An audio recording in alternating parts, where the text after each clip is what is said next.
Hello students, welcome you all to my YouTube channel. मैं रंजन नंद। पिला माने आज मैं डिस्कस करिबा किछि इंपोर्टेंट क्वेश्चन ऑप्शनल ओडिया रो किछि सिलेक्टिव क्वेश्चन जोड़े तुम एग्जाम पई वेरी वेरी इंपोर्टेंट। ऑलरेडी मु गोटे दीटा वीडियो देई दीछि इंपोर्टेंट क्वेश्चन डिस्कस हेछि। ये आउ गोटे क्वेश्चन किछि क्वेश्चन देखिबा जोठी कि तुम एग्जाम रे आसीबा पई बहुत इंपोर्टेंट क्वेश्चन रहिछि। ओके, एई सब क्वेश्चन तुम एग्जाम पई वेरी वेरी इंपोर्टेंट। ताना फर्स्ट क्वेश्चन होछि परशुराम दंभ और गरिमा को किए किपरि चूर्ण करिसंती। तो तार आंसर लिखिब। कवितार ना प्रथम लिखिबा। कविता ना होछि परशुराम भेट, कवि होउछंती बलराम दास। हम आंसर लिखिबा परशुराम वैष्णव धनुरे गुण चढ़ाई ताहाकु रामचंद्र दुई खंड करी भांगी देई परशुराम दंभ और गरिमा चूर्ण करिसंती। देन सेकंड क्वेश्चन, सरह सुंदरी दूती एका कौन करि पारे। कविता होची सरह सुंदरी, कवि होउछंती अच्युतानंद दास। तो सरह सुंदरी दूती एका कौन करि पारे नाम लिखिबा। कवितार वर्णना अनुଯାयी सरह सुंदरी दूती एका गोपपुरर 10 दिग को आयत्त और विमोहित करि पारे। देन परवर्ती क्वेश्चन, क्यों कारणरू कृष्णଙ୍କ अनुग्रह राधाଙ୍କ कपाल लिहित बोली से कहिसंती। प्रथम लिखिबा कविता। कवितार ना होछि धीरे राधा करधरी और कवि होउछंती अभिमन्यु सामंत सिंहार। प्रियतम श्रीकृष्णଙ୍କ चरण रे तनु मन समर्पण करे मध्य तांकर अनुग्रह प्राप्त न हेबा श्री राधाଙ୍କ कपाल लिहित बोली से कहिसंती। माने श्रीकृष्ण चरण तले तनु मन समर्पण करी मध्य तांकर अनुग्रह प्राप्त न हबाकू श्री राधा तांकर कपाल लिहित बोली कहिसंती। देन परवर्ती क्वेश्चन, रणक्षेत्र और निर्जल स्थल मध्यरे केउंटी ग्रहणीय। आमे लिखिबा कवितार ना होछि निर्वासितर विलाप, कवि होउछंती मधुसूदन राव। तो रणक्षेत्र और निर्जल स्थल मध्यरे केउंटी ग्रहणीय नामे लिखिबा आंसर निर्वासितर व्यक्ति पाई रणक्षेत्र और निर्जन स्थल मध्यरे रणक्षेत्रटी ग्रहणीय। ओके, देन परवर्ती क्वेश्चन, साबरमतीर महामानवଙ୍କ वर्णना प्रसंगरे अन्य केउ मानकर कथा उपस्थापन करा जायछि। तो कवितार ना लिखिबा साबरमतीर महामानवर चरण तले, कवि हेउछंती गदावरीश महापात्र। आंसर लिखिबा कि साबरमतीर महामानवଙ୍କ वर्णना प्रसंगरे मर्यादा पुरुषोत्तम श्रीकृष्ण, अहिंसा और बौद्ध धर्मर प्रचारक गौतम बुद्ध और वैष्णव धर्म बा प्रेम धर्मर प्रचारक श्री चैतन्य कथा उपस्थापन करा जायछि। तो ये जो साबरमतीर महामानव वर्णना प्रसंगरे मर्यादा पुरुषोत्तम श्रीकृष्ण, ता सहित अहिंसा और बौद्ध धर्मर प्रचारक गौतम बुद्ध, वैष्णव धर्म व प्रेम धर्म प्रचारक श्री चैतन्य कथा मध्य उपस्थापित हेछि। देन परवर्ती क्वेश्चन, विधातांको अपूर्व कीर्ति कौन। विधातांको अपूर्व कीर्ति कौन, ये भी गोटे इंपोर्टेंट क्वेश्चन। प्रथम लिखिबा कवितार ना। कवितार ना होछि कमलप्रति, ताकू लिखिछंती कवि कुंतला कुमारी साबत। आंसर लिखियो पिला माने, विधातांको अपूर्व कीर्ति हेउछि मोर देहरे अमर आत्मार बसति स्थापन। ओके, मोर देहरे अमर आत्मार बसति स्थापन होछि विधातांकर अपूर्व कीर्ति। देन परवर्ती क्वेश्चन, विश्व स्तरीय केउठारे प्रस्तावटीए पास होइगले मध्य भ्रातृत्व स्थापन दिगरे आदौ विशेष फल मिलिब नाही। तो प्रबंध होछि समानता स्वाधीनता भ्रातृत्व, प्राबंधिक चित्तरंजन दास। आम आंसर लिखिबा कि विश्व स्तरीय कौन सी महादरबार रे प्रस्तावटीए पास होइगले मध्य भ्रातृत्व स्थापना दिगरे आदौ विशेष फल मिलिब नाही, कारण मनुष्य माने मन कले जाई भ्रातृत्वर पथटी को ग्रहण करि परिबे। ओके, देन परवर्ती क्वेश्चन, क्वेश्चन नंबर 8, मानवर कर्मक्षेत्र किपरि हेबा दरकार। ए क्वेश्चनटा आसी प्रबंधरु आछि आध्यात्मिक भित्ति और प्राबंधिक होउछंती रत्नाकर पति। तो मानवर कर्मक्षेत्र किपरि हेबा दरकार नाम आंसर लिखिबा मानवर कर्मक्षेत्र भक्ति और ज्ञानर सहयोग रे परिचालित हेबा दरकार। माने मनीष मानकर कर्मक्षेत्र भक्ति और ज्ञान द्वारा परिचालित हेबा आवश्यकता रहिछि। कर्म भक्ति समन्वित ଓ ଜ୍ଞାନର ସାଧକ ନ ହେଲେ ଅକର୍ମରେ ପରିଣତ ହୁଏ। ସୁତରାଂ ମାନବର କର୍ମକ୍ଷେତ୍ର ତାହାର ନୈତିକ ଜୀବନ ଶାସ୍ତ୍ରୋକ୍ତ ବିଧିବିଧାନ ବଶବର୍ତ୍ତୀ ଓ ଆଧ୍ୟାତ୍ମିକ ଭିତ୍ତି ଉପରେ ଦଣ୍ଡାୟମାନ ହେବା ଦରକାର। ଦେନ୍ ପରବର୍ତ୍ତୀ କ୍ୱେଶ୍ଚନ, ଜୀବନ ପ୍ରବାହର ନିୟମ କାହା ମାଧ୍ୟମରେ ପ୍ରକାଶିତ ହୁଏ? ତ ଏଇ କ୍ୱେଶ୍ଚନଟା ଆସିଛି ଗଳ୍ପରୁ ପକ୍ଷାଘାତ। ଗଳ୍ପର ନାଁ ହେଉଛି ପକ୍ଷାଘାତ, ଗାଳ୍ପିକ ବାମାଚରଣ ମିତ୍ର। ଆମେ ଆନ୍ସର ଲେଖିବା କି ଜୀବନ ପ୍ରବାହର ନିୟମ ପୁରୁଷ ଓ ସ୍ତ୍ରୀର ପ୍ରେମ ମାଧ୍ୟମରେ ପ୍ରକାଶିତ ହୁଏ।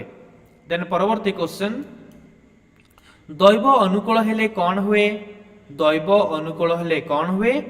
ନା ଗଳ୍ପ ହେଉଛି ମେଡିକାଲ କଲେଜରେ ମେହେର ଜୟନ୍ତୀ ଓ ଗାଳ୍ପିକ ହେଉଛନ୍ତି ଫତୁରାନନ୍ଦ।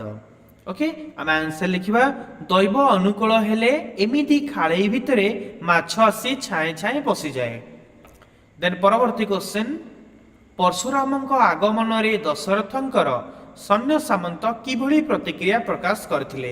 ଯେତେବେଳେ ପରଶୁରାମ ଆସିଲେ ସେତେବେଳେ ଦଶରଥଙ୍କର ସୈନ୍ୟ ସାମନ୍ତ କିପରି ପ୍ରତିକ୍ରିୟା ପ୍ରକାଶ କରିଥିଲେ? ନା କବିତା ହେଉଛି ପରଶୁରାମ ଭେଟ, କବି ହେଉଛନ୍ତି ବଳରାମ ଦାସ। କବିଙ୍କ ବିରଚିତ ଜଗମୋହନ ରାମାୟଣର ଆଦ୍ୟ କାଣ୍ଡରୁ ଉଦ୍ଧାର କରାଯାଇଛି। ଏଇ ଯେଉଁ ପାଠଟା ମାନେ କବି ବଳରାମ ଦାସଙ୍କର ରାମାୟଣର ଆଦ୍ୟ କାଣ୍ଡରୁ ଏଟା ଉଦ୍ଧାର କରାହେଇଛି। ମହାତି ଯେଉଁ ପରଶୁରାମଙ୍କର ବୀରବେଶ, ନୟନର ଅଗ୍ନିଶମ ତେଜ ସନ୍ଦର୍ଶନରେ ଅଯୋଧ୍ୟାପତି ଦଶରଥଙ୍କ ସୈନ୍ୟ ସାମନ୍ତ ମହାଭୟ ପାଇଥିଲେ। ମାନେ ପରଶୁରାମଙ୍କ ବୀରବେଶ, ନୟନର ଅଗ୍ନିଶମ ତେଜ ଦର୍ଶନ କରି ଅଯୋଧ୍ୟାପତି ଦଶରଥଙ୍କର ସୈନ୍ୟ ସାମନ୍ତ ଅତ୍ୟଧିକ ଭାବରେ ଭୟଭୀତ ହୋଇଯାଇଥିଲେ। ସତୀ ଯେପରି ସୂର୍ଯ୍ୟ ଦେବତା ଧ୍ୱଂସ ସାଧନ ନିମିତ୍ତ ମର୍ତ୍ତ୍ୟଧାମକୁ ଅବତରଣ କଲା ପରି ମନେ ହେଉଥିଲା, ଲାଗୁଥିଲା ଯେମିତିକି ସୂର୍ଯ୍ୟ ଦେବତା ଧ୍ୱଂସ ସାଧନ କଲା ଭଳି ମର୍ତ୍ତ୍ୟକୁ ଆସୁଛନ୍ତି, ଧ୍ୱଂସ ସାଧନ କରିବା ପାଇଁ ମର୍ତ୍ତ୍ୟକୁ ଚାଲି ଆସୁଛନ୍ତି, ଏମିତି ପ୍ରତୀତ ହେଉଥିଲା। ତେଣୁ ପରଶୁରାମଙ୍କ ଆଗମନରେ ରାଜା ଦଶରଥଙ୍କର ସୈନ୍ୟ ସାମନ୍ତ ମାନେ ଛତ୍ରଭଙ୍ଗ ଦେଇଥିଲେ। ତାପରେ ପରବର୍ତ୍ତୀ କ୍ୱେଶ୍ଚନ, କବିତାର କେଉଁ ପ୍ରସଙ୍ଗରେ ଶ୍ରୀ ରାଧାଙ୍କ ମୁଖରେ ଦାସିକି ପକାଇ ଦେଲେ କାମସିନ୍ଧୁ ପାଣିକି ବୋଲି କୁହାଯାଇଛି? ତ ଏଇ ଯେଉଁ ଶ୍ରୀ ରାଧାଙ୍କ ମୁଖରେ ଦାସିକି ପକାଇ ଦେଲେ କାମସିନ୍ଧୁ ପାଣିକି କେଉଁ ପ୍ରସଙ୍ଗରେ ଏହା କୁହାଯାଇଛି? ଆମେ ଲେଖିବା ପ୍ରଥମେ କବିତାର ନାଁ ହେଉଛି ଧୀରେ ରାଧା କର ଧରି, କବି ହେଉଛନ୍ତି ଅଭିମନ୍ୟୁ ସାମନ୍ତ ସିଂହାର। ତ କବିଙ୍କ ବର୍ଣ୍ଣନା ଅନୁଯାୟୀ କୃଷ୍ଣ ପ୍ରେମ ବିରହିଣୀ ଶ୍ରୀ ରାଧା ଚନ୍ଦ୍ର ବିନା ଚକର ଓ ଜଳ ବିନା ମାଛ ପରି ଶ୍ରୀକୃଷ୍ଣ ବିଚ୍ଛେଦରେ ଯନ୍ତ୍ରଣା ଜର୍ଜରିତ ହୋଇ ଉଠିଛନ୍ତି। ଶ୍ରୀକୃଷ୍ଣ ତାକୁ କାମ ବା କନ୍ଦର୍ପ ରୂପକ ସମୁଦ୍ର ପାଣିରେ ଭସାଇ ଦେଇଛନ୍ତି ବୋଲି ସେ ଦୂତି ଆଗରେ ନିଜର ହୃଦୟର ବ୍ୟଥାକୁ ପରିପ୍ରକାଶ କରିଛନ୍ତି। ଦେନ୍ ପରବର୍ତ୍ତୀ କ୍ୱେଶ୍ଚନ, ନିର୍ଜନ ଦ୍ୱୀପର ଜୀବନକୁ ବୃଥା ବୋଲି କାହିଁକି କୁହାଯାଇଛି? ନିର୍ଜନ ଦ୍ୱୀପର ଜୀବନକୁ ବୃଥା ବୋଲି କାହିଁକି କୁହାଯାଇଛି? ନା ପ୍ରଥମେ ଲେଖିବା କବିତା। କବିତାର ନାଁ ହେଉଛି ନିର୍ବାସିତର ବିଳାପ, ଆଉ କବି ହେଉଛନ୍ତି ମଧୁସୂଦନ ରାଓ। ତ ନିର୍ବାସିତଟି ନିର୍ଜନ ଦ୍ୱୀପରେ ଏକାକୀ ରହିଛି। ସେଠାରେ ରହିବା ଅବସରରେ ସେ କୌଣସି ମଣିଷ ଦେଖିନାହିଁ କିମ୍ବା ଜୀବନରେ ଶ୍ରେଷ୍ଠ ଧାର୍ମିକ ଜୀବନ ବିତାଇବାର ଅବସର ପାଇନାହିଁ। ତେଣୁ ସେ ଦୁଃଖର ସହିତ ବିଚାର କରିଛି କି ଧର୍ମ ଉତ୍ସବ ଜନିତ ସୁଖରୁ ସେ ବଞ୍ଚିତ ରହିଛି। ଏଭଳି ଧର୍ମହୀନ ଜୀବନକୁ ନିର୍ଜନ ଦ୍ୱୀପରେ ବୃଥା ଜୀବନ ବୋଲି କୁହାଯାଇଛି। ଯେହେତୁ ତାର ଜୀବନ ଧର୍ମହୀନ ହୋଇଯାଇଛି, ତେଣୁ ସେ ତାର ଜୀବନକୁ ବୃଥା ଜୀବନ ବୋଲି କହିଛି। ତ ଏଟା ନିର୍ବାସିତର ବିଳାପ କବିତାରୁ ଏଟା ଆସିଛି। ପିଲାମାନେ ଗୋଟେ ଇମ୍ପୋର୍ଟାଣ୍ଟ କ୍ୱେଶ୍ଚନ ତମ ଏକ୍ଜାମ ପାଇଁ ମନେ ରଖିବ, ଭେରି ଭେରି ଇମ୍ପୋର୍ଟାଣ୍ଟ। ଦେନ୍ ପରବର୍ତ୍ତୀ କ୍ୱେଶ୍ଚନ, ଯୁଗେ ଯୁଗେ ତମେ ମରଣେ ମାରିଛ ବଜ୍ରାଘାତେ, ଏହାର ତାତ୍ପର୍ଯ୍ୟ କ'ଣ? ଯୁଗେ ଯୁଗେ ତମେ ମରଣେ ମାରିଛ ବଜ୍ରାଘାତେ, ଏହାର ତାତ୍ପର୍ଯ୍ୟ କ'ଣ ଆମେ ଲେଖିବା? କବିତା। କବିତାର ନାଁ ହେଉଛି ସାବରମତୀର ମହାମାନବର ଚରଣ ତଳେ, କବି ହେଉଛନ୍ତି ଗଦାବରୀଶ ମହାପାତ୍ର। ଆନ୍ସର ଲେଖିବା ଆମେ କବି ମହାମାନବ ମହାତ୍ମା ଗାନ୍ଧୀଙ୍କୁ ଯୁଗ ପୁରୁଷ ଭାବରେ ଗ୍ରହଣ କରିନେଇଛନ୍ତି। ଫଳରେ ସେ ତାଙ୍କୁ ଶ୍ରୀକୃଷ୍ଣ, ଗୌତମ ବୁଦ୍ଧ ଓ ଶ୍ରୀ ଚୈତନ୍ୟଙ୍କ ସହିତ ତୁଳନା କରିଛନ୍ତି। ଏଠି ଗଦାବରୀଶ ମହାପାତ୍ର ମହାତ୍ମା ଗାନ୍ଧୀକୁ ମହାମାନବ ବୋଲି କହିଛନ୍ତି ଏବଂ ତା ସହିତ ସେ ଗାନ୍ଧୀଜୀଙ୍କୁ ଶ୍ରୀକୃଷ୍ଣ, ଗୌତମ ବୁଦ୍ଧ ଓ ଶ୍ରୀ ଚୈତନ୍ୟଙ୍କ ସହିତ ତୁଳନା ମଧ୍ୟ କରିଛନ୍ତି। ତାଙ୍କ ମତରେ ଗାନ୍ଧୀଜୀ ସମଗ୍ର ମାନବ ସମାଜ ପାଇଁ ଯାହା କରିଯାଇଛନ୍ତି ସେଥିପାଇଁ ସେ ମରି ମଧ୍ୟ ଅମର ହୋଇ ରହିବେ। ତାହାକୁ କବି ଯୁଗେ ଯୁଗେ ମୃତ୍ୟୁକୁ ବଜ୍ରାଘାତ କରି ମୃତ୍ୟୁଜୟୀ ହୋଇଛନ୍ତି ବୋଲି ସୂଚାଇ ଅଛନ୍ତି। ଓକେ, କାହିଁକି ନା ଗାନ୍ଧୀ ଯେଉଁ ମହାନ କାମ କରିଛନ୍ତି ସେଇଥିପାଇଁ ସେ ଯୁଗ ଯୁଗ ପର୍ଯ୍ୟନ୍ତ ଅମର ହୋଇ ରହିବେ। ସେଇଥିପାଇଁ କବି କହିଛନ୍ତି ଯୁଗେ ଯୁଗେ ତମେ ମରଣେ ମାରିଛ ବଜ୍ରାଘାତେ, ତାମାନେ ମୃତ୍ୟୁକୁ ବଜ୍ରାଘାତ କରି ମୃତ୍ୟୁଜୟୀ ହୋଇଛନ୍ତି ବୋଲି କବି ଏଠି ଦର୍ଶାଇଛନ୍ତି। ଓକେ, ତାପରେ ଆସିଲା ପରବର୍ତ୍ତୀ ଇମ୍ପୋର୍ଟାଣ୍ଟ କ୍ୱେଶ୍ଚିନ୍, ବେଦାନ୍ତ ଦର୍ଶନ ଓ ସାଂଖ୍ୟ ଦର୍ଶନ ଦୃଷ୍ଟିରୁ ଆଧ୍ୟାତ୍ମିକତାର ଅର୍ଥ କ'ଣ ବୁଝାଏ? ବେଦାନ୍ତ ଦର୍ଶନ ଓ ସାଂଖ୍ୟ ଦର୍ଶନ ଦୃଷ୍ଟିରୁ ଆଧ୍ୟାତ୍ମିକର ଅର୍ଥ କ'ଣ ବୁଝାଏ?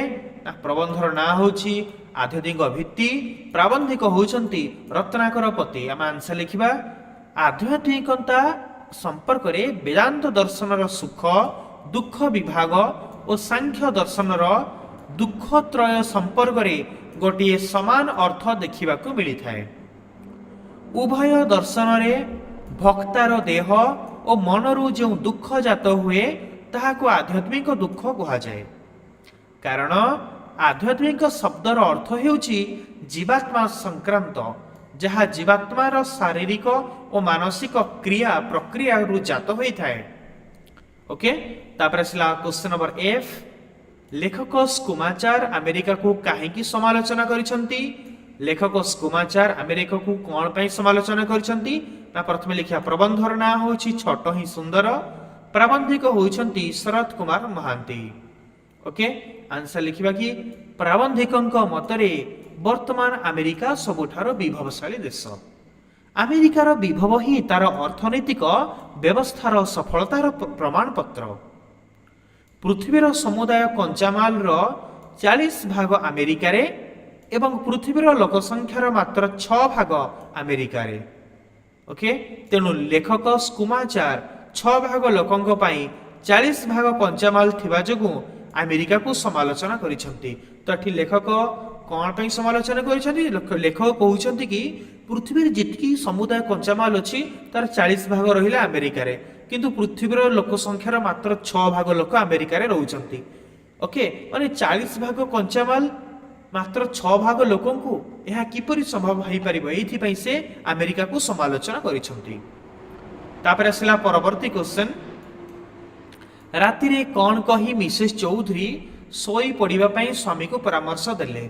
ରାତିରେ କ'ଣ କହିକି ମିସେସ୍ ଚୌଧୁରୀ ଶୋଇ ପଡ଼ିବା ପାଇଁ ସ୍ୱାମୀଙ୍କୁ ପରାମର୍ଶ ଦେଲେ? ନା ଗଳ୍ପ ହେଉଛି ବାଉଁଶରାଣୀ, ଗାଳ୍ପିକା ହେଉଛନ୍ତି ବୀଣାପାଣି ମହାନ୍ତି। ତୁମେ ଆନ୍ସର ଲେଖିବା, ଆମେ ମିସେସ୍ ଚୌଧୁରୀ ସ୍ୱାମୀଙ୍କର ଛଳନାପୂର୍ଣ୍ଣ କଥାରେ ତାଙ୍କ ସହିତ ସମ୍ପର୍କ ରକ୍ଷା କରିବାକୁ ଚାହୁଁନଥିଲେ।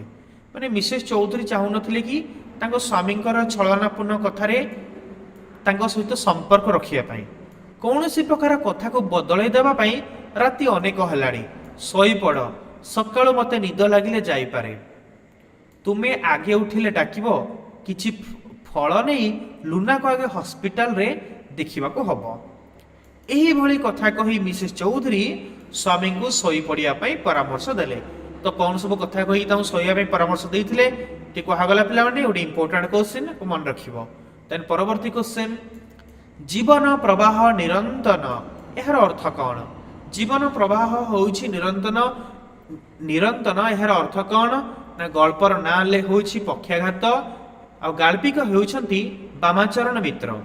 ତାର ଆନ୍ସର ଆମେ ଲେଖିବା କି ଜୀବନ କ୍ଷଣସ୍ଥାୟୀ, ମରଣଶୀଳ, ଜୀବନ ପ୍ରବାହ କିନ୍ତୁ ନିରନ୍ତର।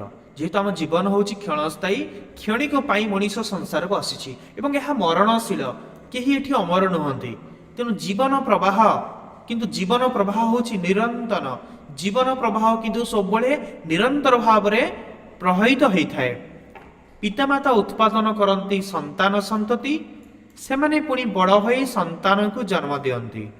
ଜୀବନ ପରେ ଜୀବନ ଚାଲିଥାଏ, ଜୀବନ ପ୍ରବାହ କିନ୍ତୁ ନିରନ୍ତର ହିଁ ଚାଲିଥାଏ। ପୁରୁଷ ଓ ସ୍ତ୍ରୀର ପ୍ରେମ ମଧ୍ୟରେ ନିୟମର ହିଁ ପ୍ରକାଶ କେବଳ।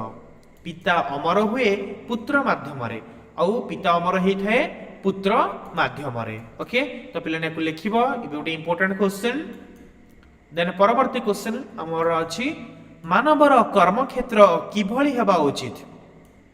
ପ୍ରବନ୍ଧର ନାଁ ହେଉଛି आध्यात्मिक भित्ति प्राबंधिक ना होची रत्नाकर पति तुम आंसर लिखिबा कि मानवर कर्मक्षेत्र किभଳି हेबा उचित ना मानवर कर्मक्षेत्र भक्ति और ज्ञान सहयोग परिचालित हेबा उचित माने मनीष तार कर्मक्षेत्र को भक्ति एवं ज्ञान रे परिचालना करबा दरकार कर्म भक्ति मिसिकी कर्म भक्ति समन्वित और ज्ञान साधक न हेले अकर्म रे परिणत हो जाए जे कर्म भक्ति और ज्ञान न रहिबो तेबे कर्म रे भक्ति ज्ञान न रहिले से कर्मटा अकर्म हो जाए तेणु मानवर कर्मक्षेत्र ताहार नैतिक जीवन शास्त्रोक्त विधि विधान बशवर्ती होता है तेणु आध्यात्मिक भित्ति उपरे दंडायमान हवा उचित तो यही भाव में पे मोस्ट इंपोर्टाट 3 मार्किया क्वेश्चन 2 मार्किया क्वेश्चन आम डिस्कस कले जो मान को वीडियो भल लगी वीडियो को लाइक कर चैनल सब्सक्राइब कर बेल आइकन प्रेस करके